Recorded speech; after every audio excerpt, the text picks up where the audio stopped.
அங்க இருக்கின்ற கரூர் நகரத்தில் இருக்கின்ற அங்க இருக்கின்ற ஒரு முன்னாள் அமைச்சர், ஏன் பதற, ஏன் பதற? மடியில கனம் இல்ல, வழியில பயம் இல்ல, அப்படி இருக்க வேணும். ஆனா உன் பயம் தெரியுது, முகத்துல பயம் தெரியுது, உன் சொல்லுல பயம் தெரியுது. ஏன் மாறி மாறி அதிகாரிகள், இன்னைக்கு அங்க இருக்கின்ற முன்னாள் அமைச்சர்கள் ஏன் உண்மையை மறைச்சு மறைச்சு பேசுறீங்க? அங்க இருக்கின்ற முன்னாள் அமைச்சர், அங்க இருக்கின்ற கரூர் சட்டமன்ற உறுப்பினர் நினைத்துக் கொண்டிருக்கின்றார், பணத்தை கொடுத்து மக்களை விலைக்கு வாங்கி விடலாம் என்று. ஒரு முறை மக்கள் ஏமாந்து விட்டார்கள், இனி மக்கள் ஏமாற மாட்டார்கள். உங்களுடைய போலி கொலுசு கொடுக்கிறதெல்லாம் எடுபடாது, போலியா கொடுக்கிற வாக்குறுதிகளாம் இனிமேல் எடுபடாது.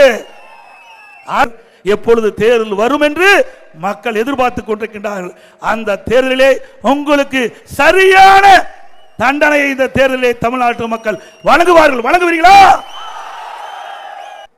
அந்த நிகழ்வு நடந்து போச்சு. முதலமைச்சர் இரவோடு இரவாக வந்து ஒரு ஆறுதல் சொன்னார். ரைட். இங்க இருக்கின்ற துணை முதலமைச்சர் ஒருத்தர் இருக்கார், உல்லாசமா வெளிநாடு போயிட்டார். ஏங்க இங்க பத்தி எரிஞ்சுக்கிட்டு இருக்குது, நாட்டு மக்கள் பதறி துடித்துக் கொண்டிருக்கிறாங்க. உடனே தனி விமானத்தை பிடிச்சி வர்றாரு திருச்சி. உடனே கரூருக்கு வராரு, பார்த்தாரு, விமானத்தில் ஏறி போயிட்டார். இவரெல்லாம் நாட்டை ஆண்டா நாடு உருப்படியா இருக்குமா? மக்கள் உயிரிழந்து துடித்துக் கொண்டிருக்கின்ற காட்சியில் கூட இவர்களுக்கு இரக்கம் இல்லை. இவர்களுக்கு உல்லாச சுற்றுப்பயணம் தான் முக்கியம், நாட்டு மக்கள் முக்கியம் இல்லை. இன்றைக்கு ஒவ்வொருவரும் சிந்திக்க வேண்டிய நேரம் வந்து விட்டது. இவர்கள் எப்படிப்பட்டவர் என்று நாட்டுக்கு அடையாளம் காட்டப்பட்டு வருகிறது என்பதை நாம் உணர வேண்டும்.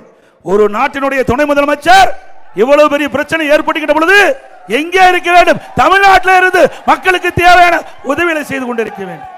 அந்த கூட்ட நெரிசலில் சிக்கியவர்கள் யாரெல்லாம் பாதிக்கப்பட்டாங்க, அவர்களுக்கு எப்படி சிகிச்சை அளிக்கிறீங்க, யாரெல்லாம் குணமடையக்கூடிய சூழ்நிலையை உருவாக்க வேண்டும் என்பதெல்லாம் திட்டமிட்டு செயல்படுத்தி இருந்தால் ஒரு நல்ல துணை முதலமைச்சர் இருக்கலாம். ஆனா அதெல்லாம் எதிர்பார்க்க முடியாது.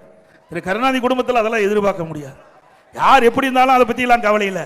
தன் குடும்பம் செல்வாக்காக இருக்க வேண்டும்.